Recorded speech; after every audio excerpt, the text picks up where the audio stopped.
I'm Michelle Frank. I'm a clinical psychologist who helps people with ADHD. Today, I'm answering some of the internet's biggest questions on ADHD and emotions.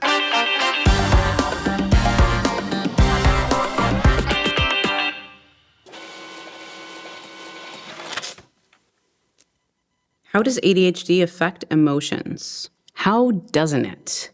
Good, bad, bored? People with ADHD experience emotions way more intensely. You feel it in your body. It's sometimes like a raw nerve, and it's harder to move away from. There are two important parts to this. It's not just that people with ADHD struggle to control or cope with or manage their emotions. It's actually that they tend to feel emotions with greater intensity. And when something bad happens, they struggle to move off of it quickly. They struggle to regulate it and tend to focus on it more. One really overlooked aspect of ADHD treatment is learning how to be aware of and be present with your feelings in a more productive and reliable way. Can ADHD make emotions more intense?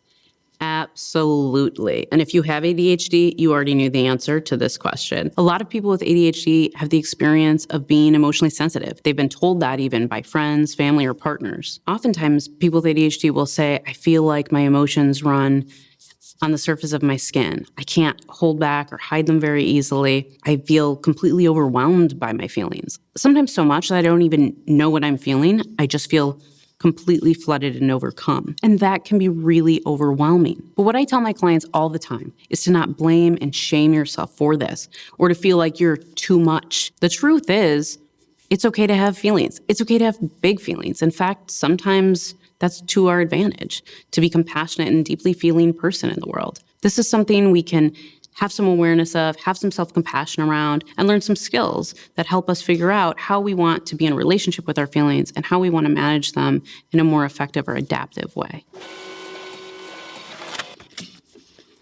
What is emotional dysregulation?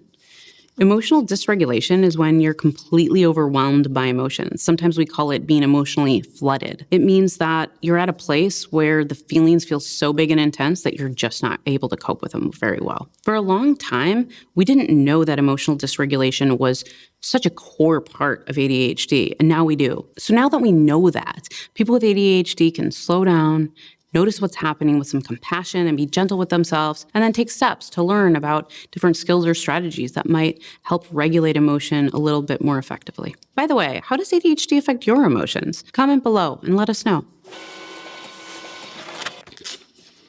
What is rejection sensitivity dysphoria? Rejection sensitivity dysphoria, or RSD, is not a condition on its own. It's not even a criteria for the ADHD diagnosis, but it is a common experience of people with ADHD. RSD is a descriptor of what happens when someone with ADHD is faced with real or perceived rejection or criticism and has a complete negative spiral internally where their emotions completely overwhelm them and all they can think of is how they must have done something terribly, terribly wrong. It's sort of like having a shame spiral. Like, have you ever had an experience where your boss emails you and the first place you go in your head is, oh my gosh, I'm going to get fired, but it turns out they were just asking what your lunch order is for Friday? Kind of like that. This can actually be one of the harder parts of ADHD to manage, believe it or not. So if you find yourself continually struggling with it, consider seeking out a little bit extra support to help you unpack it and figure out how to deal with this differently. Remember, it's okay to have all of these big emotions, but you also don't need to throw yourself down a shame spiral every time something doesn't go quite right. How can I manage big feelings?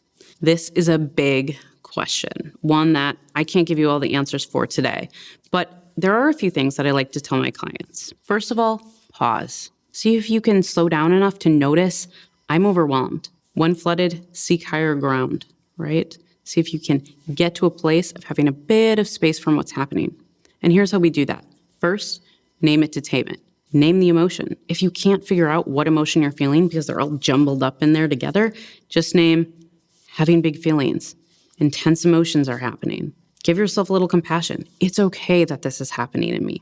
These feelings are safe here, even if they're uncomfortable. The second part is we try our best to drop out of story and into sensation. The story, whatever thing you're telling yourself in your head that you're looping around over and over, is actually just going to trigger the sensation to get bigger and bigger and bigger. If you feel a little scared and then you tell yourself, oh no, there's a lion chasing me, you're going to keep feeling more and more scared. See if you can notice there's a story here, drop out of it, and just tune in. What is happening in my body? Is my heart racing? Is my stomach flipping? And then here's our third part. Use breath, use sensory input, use movement. Slow down your breath. Take deep exhales.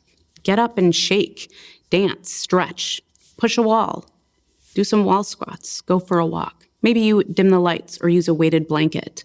Perhaps you make a cup of tea. Focus on how warm the cup feels. Smell it. Actually be there with it. Wait for the wave to pass, and it will.